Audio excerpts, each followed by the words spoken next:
Hello et bienvenue dans cette nouvelle vidéo. Aujourd'hui, nous allons parler d'un sujet essentiel pour toutes celles qui envisagent de devenir assistante digitale, les compétences indispensables à maîtriser en 2025.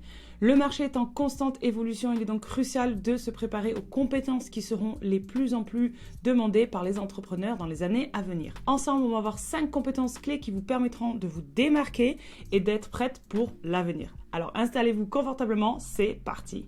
Avant de plonger dans ces compétences, parlons d'une chose très importante. Je vous l'ai dit, le monde de l'assistanat évolue rapidement. Donc comprendre les tendances et les compétences demandées va être crucial parce que ça va vous permettre de rester compétitif sur le marché du travail. Imaginez que vous vous lancez dans le monde des assistants digitales sans avoir pris le temps de vous informer sur les compétences qui seront recherchées. Eh bien malheureusement, vous pourriez vous retrouver à postuler pour des postes qui n'existent plus ou à vous battre pour des missions avec des candidates qui auront des compétences plus modernes et plus recherchées. Donc aujourd'hui, ne pas se former aux compétences d'avenir, eh bien ça peut avoir des conséquences négatives sur votre carrière. Donc par exemple, vous pourriez aussi rater des opportunités intéressantes et vous sentir frustré en voyant d'autres réussir grâce à leur préparation. Ça peut malheureusement aussi affecter votre confiance en vous car vous vous sentirez un peu dépassé par les exigences du marché, alors que d'un autre côté, lorsque vous investissez dans une formation, vous vous donnez les meilleures chances de réussir et de vous adapter au changement. Mais pas de panique, on va découvrir ensemble les compétences indispensables pour 2025. C'est parti! La première compétence dont je veux vous parler, c'est le support client en ligne. C'est une compétence extrêmement importante et recherchée. En quoi ça consiste? Eh bien, c'est simplement l'idée d'assister des clients à travers différents canaux comme un chat, un email ou des réseaux sociaux. C'est essentiel pour les entreprises car un bon service client peut vraiment transformer une expérience négative en une relation client durable. Donc par exemple, si une entreprise qui répond rapidement et efficacement aux questions des clients aura plus de chances de les fidéliser. Donc vous pourriez être cette personne qui fait toute la différence dans l'expérience client. Pour être un petit peu plus précise, voilà quelques exemples de missions que vous pourriez avoir. Vous pourriez être chargé de répondre aux questions des clients, de gérer des réclamations, de fournir des informations sur les produits ou sur les services et même encore de collecter des feedbacks pour améliorer l'expérience des clients de manière générale. Au niveau des outils, pour le support client, on utilise en général des outils comme Zendesk pour la gestion des tickets, Intercom pour le chat ou encore Hootsuite pour gérer les interactions sur les réseaux sociaux. Donc ces outils ne sont pas indispensables mais ils rendent le travail beaucoup plus efficace. Et si vous voulez vous former, vous pouvez regarder des espaces comme Coursera ou LinkedIn Learning qui vont vous proposer des cours sur ces sujets.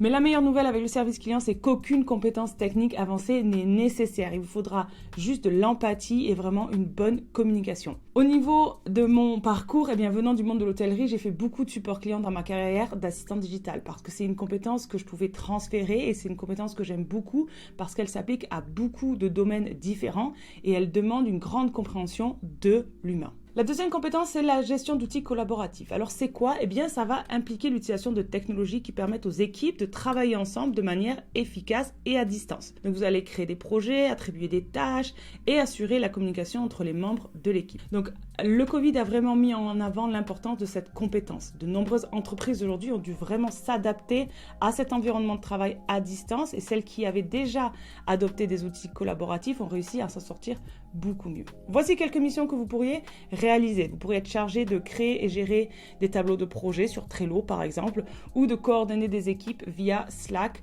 ou de partager des documents et des notes via Google Drive. Donc pensez à ces moments où vous devez travailler avec plusieurs personnes sur un même projet, et bien ces outils sont là pour faciliter la collaboration. Donc pour la gestion de projet, vous avez des outils comme Asana par exemple, ou encore Google Workspace qui est parfait pour le partage de documents, et Slack qui est vraiment super pour la communication. Donc en utilisant ces outils pour vos clients, vous gagnerez en efficacité et en productivité. Si ça vous intéresse, n'hésitez pas à vous inscrire à des groupes en ligne où les assistants digitales partagent leurs astuces sur l'utilisation de ces outils. C'est vraiment un bon moyen d'apprendre des autres, d'améliorer vos compétences ou même d'aller tester si potentiellement ces compétences pourraient vous intéresser pour votre futur métier.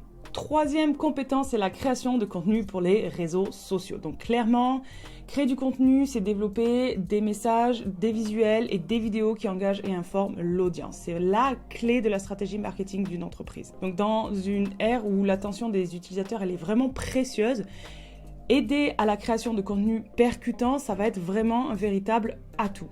En termes de mission, vous pourriez par exemple rédiger des publications, créer des visuels et planifier des publications sur différentes plateformes. Par exemple, vous pourriez créer une série de posts pour promouvoir un nouveau produit ou une campagne spéciale pour une offre spécifique. Pour la création de contenu, des outils sont très spécifiques et très connus comme Canva pour le design graphique, et puis vous pouvez utiliser aussi Hootsuite pour la planification des publications qui est très facile. Comme je l'ai dit, Canva est vraiment apprécié pour la simplicité d'utilisation et toutes ses fonctionnalités. Vous pouvez faire énormément de choses. Si ça vous intéresse, vous trouverez des cours sur le marketing des réseaux sociaux ainsi que des tutoriels sur l'utilisation de Canva sur Internet ou de manière générale sur YouTube. Donc, j'ai moi-même créé aussi du contenu pour notre compte Instagram quand on a commencé, et c'est vrai que c'est quelque chose de satisfaisant quand on arrive à traduire, à créer des visuels qui sont impactants. Et vraiment, en 2025, je pense que cette compétence sera recherchée plus que jamais, et ça, même avec la montée de l'intelligence artificielle, parce qu'on a toujours besoin de quelqu'un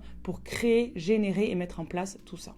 Quatrième compétence qui s'y relaie, c'est la maîtrise des réseaux sociaux et du marketing digital. Donc là, c'est un peu plus complexe parce que non seulement il va falloir créer du contenu, mais il va falloir aussi développer, ou en tout cas suivre pour une assistante, une stratégie pour augmenter la visibilité de la marque. Donc là, vous allez devoir comprendre comment on interagit avec l'audience et analyser les performances. Donc les réseaux sociaux, c'est pas simplement publier, il faut étudier ce qui fonctionne et ce qui fonctionne pas. Donc une bonne stratégie marketing va propulser une entreprise vers le succès. En tant qu'assistante, vous allez assister, vous allez aider à ça. Donc les missions, ça pourrait être analyser les performances des publications, en fonction de ça, élaborer peut-être des changements dans la stratégie, ou encore, si c'est votre spécialité, gérer des campagnes publicitaires sur Facebook ou sur Instagram. Ça, c'est vraiment spécifique, mais ça peut se faire. Donc là, vous avez des outils très spécifiques comme Google Analytics pour le suivi des performances et Facebook Ads pour la gestion des publicités. Donc ces outils vont vous aider à prendre des décisions éclairées et basées sur des données concrètes. Si jamais ça vous intéresse, vous pouvez vous former en certificat en marketing digital sur Google,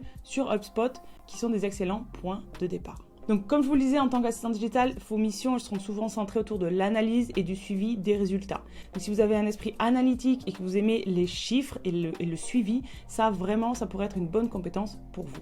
Et enfin, la cinquième compétence, c'est la gestion des outils d'automatisation. Donc, utiliser des outils comme Zapier ou Integromat ou Make qui vont automatiser des tâches répétitives. C'est un atout pour gagner du temps et réduire les erreurs humaines. Donc, dans un monde où le temps est de plus en plus précieux, savoir automatiser certaines tâches va libérer du temps pour votre client et va lui permettre de se concentrer sur des missions à valeur forte et ajoutée. Donc en termes de missions, vous pourriez par exemple configurer des automatisations pour des campagnes email ou travailler pour intégrer des outils entre eux pour fluidifier le travail. Vous pourriez automatiser l'envoi d'emails de suivi, par exemple, après une inscription à une newsletter. C'est quelque chose d'assez courant qu'une assistante digitale peut faire. Donc là, les outils, c'est Mailchimp pour les campagnes email, par exemple, et Zapier pour l'automatisation des tâches qui sont essentielles, bien qu'il y en ait d'autres. Donc ces outils vont vous permettre de créer des flux, ce qu'on appelle les flux de travail automatisés, sans avoir de compétences techniques avancées. Donc l'automatisation, c'est vraiment un des nerfs de la guerre d'une entreprise qui se développe. Je le vois aujourd'hui dans notre entreprise parce que ça permet d'économiser beaucoup de temps, notamment sur tout ce qui est répétitif et qui doit se faire de nombreuses fois. Et c'était clairement une des compétences clés que j'aurais développées déjà même 3 ans en arrière si je m'étais pas lancée dans l'académie. Donc pour résumer, nous avons exploré 5 compétences essentielles pour devenir assistante digitale en 2025. Le support client en ligne, la gestion d'outils collaboratifs, la création de contenu pour les réseaux sociaux, la maîtrise des réseaux sociaux et les marketing digital et enfin la gestion des outils d'automatisation. Ce n'est pas une obligation, mais je vous encourage vivement à prendre l'initiative de peut-être développer 1 ou 2 compétences pour 2025 parce que ça va vous permettre de vous inscrire sur le marché du travail de manière différente et c'est ce qui rend aussi notre métier vraiment très intéressant, le fait de pouvoir développer des compétences en continuel. Dites-moi en commentaire quelles compétences vous souhaitez développer en premier ou si vous avez des questions sur l'une d'entre elles. Comme toujours, n'oubliez pas de liker cette vidéo et de vous abonner pour plus de conseils pour réussir votre reconversion en tant qu'assistante digitale. Et moi, je vous dis à très vite.